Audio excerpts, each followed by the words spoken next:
Hello. Hello, police. Yeah, what's the problem, sir? We just drove down our farm track. Yeah. Go and feed our pheasants. We come across a Range Rover with 3 people in it. Yeah. It appears that they're dead. I don't know what's happening. Blood in the motor all over them.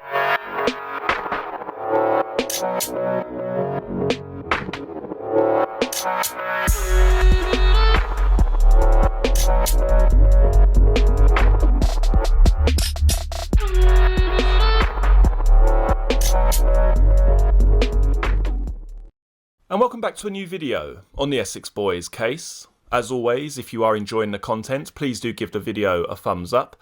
And if you're interested in the Essex Boys case, or simply true crime in general, don't forget to hit the subscribe button below. Now, before I start this video, it's important for me to mention that the author does not seek to discredit any previous accounts or versions of events leading up to the gruesome murders. He merely offers an interesting alternative scenario to be considered. Sergeant Porky Green blipped the door of his car open and got in. Not an early start.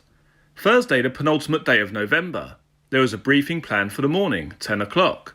It was a hush-hush one. Some intel about a large cocaine shipment due to enter the country, and soon.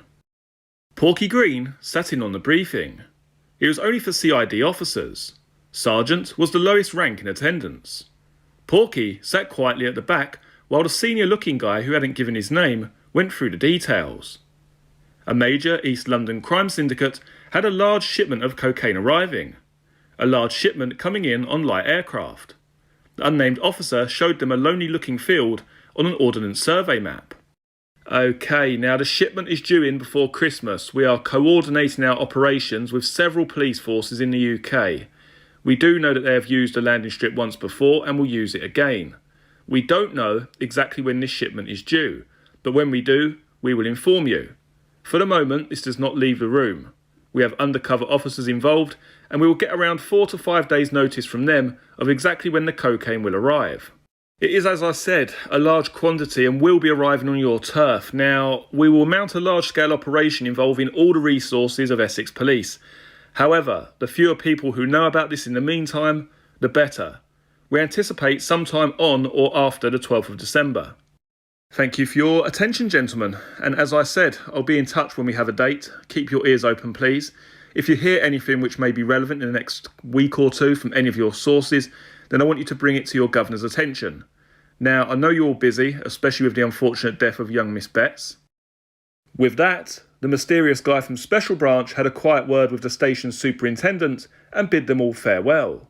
The small group didn't have much to say. It wasn't unusual to get random intelligence. Sometimes it came to nothing. Sometimes it made the job interesting. The room soon emptied and everyone went about their regular business of the day. The location of the field was in Sergeant Green's head. It wasn't somewhere he knew, but he knew where it was roughly. The levels of tension around the Essex firm were very high. Everyone was on edge and the cracks were starting to appear. Remove the inward flow of money and put a stop to the need for product. Add to that the old Bill looking at everyone who was even remotely linked to the business, and it's a recipe for disaster. Small dealers weren't paying and wanted to return merchandise as potentially lethal. The infighting had begun. Tony needed the money to flow. Tate needed the money to flow. Punishment was being threatened and some was being administered. It wasn't only on the Essex Boys firm. It was happening to a degree up and down the country. The colossal multi-million-pound UK recreational drugs market was in turmoil. The ecstasy pill problem may have enhanced the appeal of cocaine, but it was giving the old Bill licence to pull every 2 Bob Street peddler.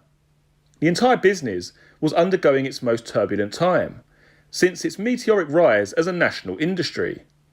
Some players would move up the food chain, some would move down, some would vanish completely. Literally. It was all about who owed who, and who was the stronger or moved better strategically. It only takes balls to pull a trigger, not strength or intelligence. Opportunity and fear were the drivers of most actions. Bill's branch team, and others like it up and down the country, were seeing the status quo and stability in an extremely well-organised criminal industry being shaken to the very core. The potential fallout if the level of disruption was maintained could be greater than the brilliant minds had foretold. Pandora's box was well and truly opened. What would happen before the lid went back on was anybody's guess.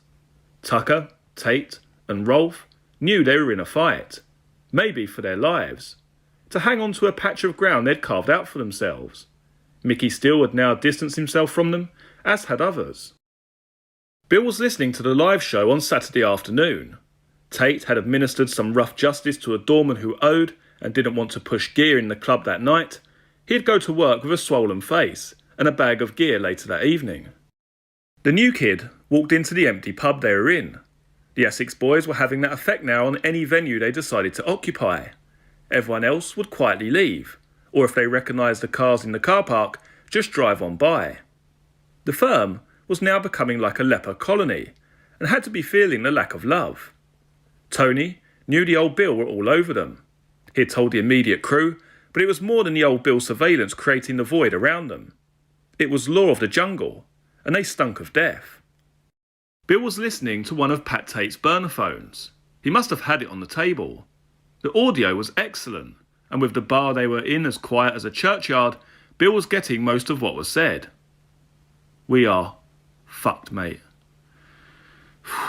We still got over half the fucking little fellas, and the other half ain't fucking paid for yet. No cunts want to go near 'em. Rolf talking, Bill knew his voice well enough and made the note. I doubt this weekend's going to be any different. It's 3 fucking weeks since that silly bitch fucked herself, and 3 weeks to fucking Christmas. We can't give a fucking pill away. What is it with these fucking pussy cunts? There ain't nothing wrong with them. They're the fucking bollocks. Tate growled. Bill noted. We need to collect him what's fucking owed, Pat. And we need to get coke, and we need to get it fast. I'm not having a fucking miserable Christmas on account of that fucking bitch. Bill had heard similar reference to Leah on the cleaned up recordings from GCHQ previously. As the financial knot bit deeper and deeper into the operation, the level of anger towards the young girl rose. Listening to it live and first hand, the way they blamed all their problems on the poor innocent child didn't sit well with Bill. The child, whose life their greed and disregard had ended so abruptly and in such a horrific and brutal way, was as innocent as the driven snow. Bill had never been anything but professional up to the start of the previous week. There were times when he had almost admired, in a strange way, the manner in which some of the top players operated. It wasn't that he admired them as people. It's just that he found it difficult not to have some respect for their abilities. Now, he had started to loathe the Essex boys. In particular, the 2 bullies, Tate and Rolf. Bill had killed in a previous life, but it was part of the job. He was a soldier following orders, and the guys at the other end of his gun were soldiers too. The ravings of the gang when under pressure had shown him to be something he'd not looked at too deeply in the past. In the past, he had remained remote, removed, and it had been about the long game and gathering intelligence. Sergeant Bill Handley had been completely sold on the strategies they employed. They had become comfortable with what they heard and what they had to let go on a daily basis, knowing eventually the guys would get called to account for their crimes. Bill was getting emotional, and he was developing a real urge to act. Did it show in the reviews and notes? If it did, he hadn't realised. Tate was having a rant, and Bill was drifting as he imagined putting a bullet in the guy's head on a grassy hillside in some remote island in the South Atlantic.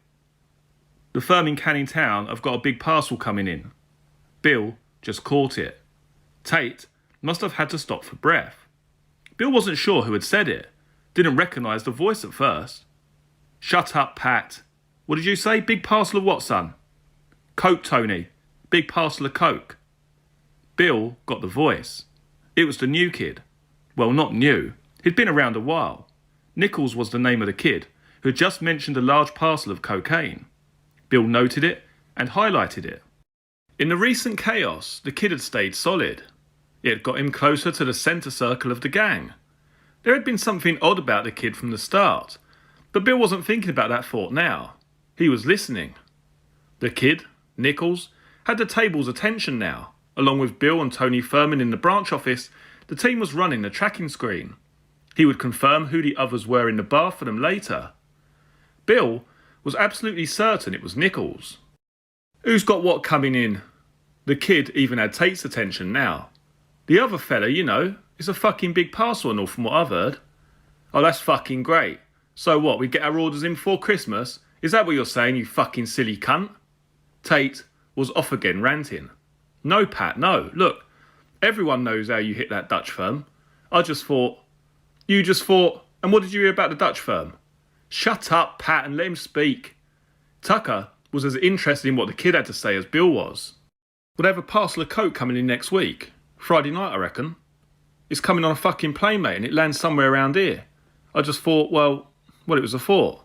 The kid went a bit sheepish at the end. You fucking heard? What are they fucking landing it in the fucking high street, you silly cunt? Shut up, Pat. And how do you know all this then? Tucker was taking it seriously, even if the others weren't.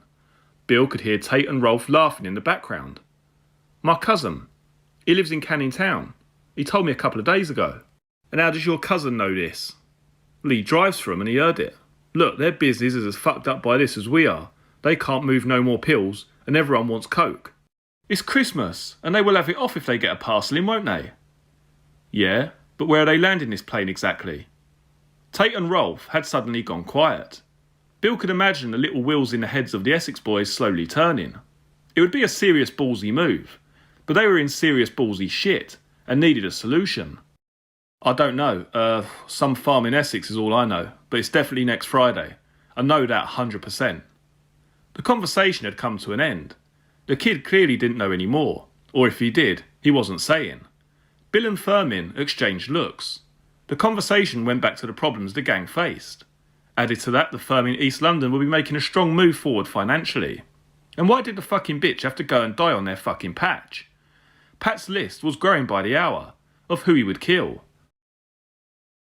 You have been listening to the book Once Upon a Time in Essex. This book is available to purchase online at Amazon and other online book retailers. Many thanks for joining me for this video. Very shortly you'll be able to see some other videos from the channel, including the Essex Boys playlist, which has all of the videos concerning this case in one convenient folder. If you like this video, please do give it a thumbs up. If you're new to the channel, please consider subscribing. I look forward to seeing you all again in the next video. Take care. Cheers.